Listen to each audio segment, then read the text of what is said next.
भारत मुक्ति मोर्चा के तहत ये ऑल ओवर इंडिया का एक कार्यक्रम है। ईवीएम हटाओ, बैलेट पेपर लाओ, लोकतंत्र बचाओ। इसके माध्यम से आज 5 जनवरी 2024 को हम लोग महामहिम राष्ट्रपति जी को संबोधित ज्ञापन जिलाधिकारी जनपद संतकबीर नगर को सहित पूरे भारत में हम लोग दे रहे हैं। और दूसरे चरण में हम मांग कर रहे हैं, अगर हमारी बात नहीं सुनी गई तो हम दूसरे चरण 10 तारीख को धरना प्रदर्शन करेंगे पूरे भारत भर में।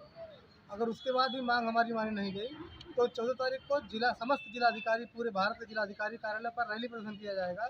उसके बाद भी अगर ईवीएम नहीं हटा करके बैलेट पेपर लाया गया तो 31 जनवरी को मिनिमम 1 लाख और मैक्सिमम 5 लाख लोगों के साथ चुनाव कार्यालय जो दिल्ली है, चुनाव कार्यालय, वहाँ पर हम लोग घेराव करने का काम करेंगे।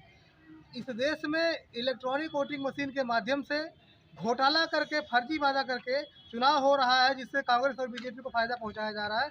इस घोटाले में सुप्रीम कोर्ट सहित चुनाव आयोग बड़े पैमाने पर शामिल है और ये इसके हमारे पास सबूत हैं। अगर सबूत ना हो तो हम आपके चैनल के माध्यम से चाहते हैं, अगर हम गलत कह रहे हैं तो चुनाव आयोग और सुप्रीम कोर्ट हमारे ऊपर एफआईआर करे और हमको जेल भेज दे। वो ऐसा कर नहीं सकते। क्यों?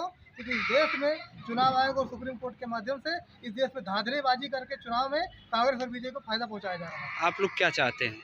हम चाहते हैं कि फ्री, फेयर एंड ट्रांसपेरेंट चुनाव हो।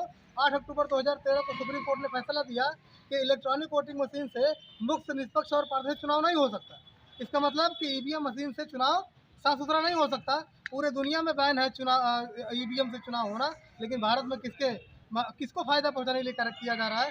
इसमें कांग्रेस और बीजेपी को फ़ायदा पहुंचाने के लिए। अभी हाल ही में बांग्लादेश में ईवीएम को बैन कर दिया है, लेकिन भारत में किया जा रहा है। क्यों?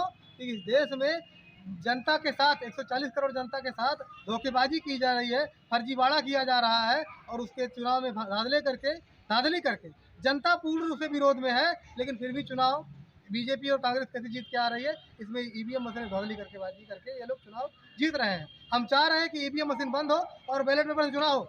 मोदी जी ही चुनाव जीते, कांग्रेस चुनाव जीते, कोई भी चुनाव जीते, लेकिन निष्पक्ष और पारदर्शी चुनाव होना चाहिए। जनता के विश्वास बने रहना चाहिए वोटिंग पर। ये हमारी मांग है।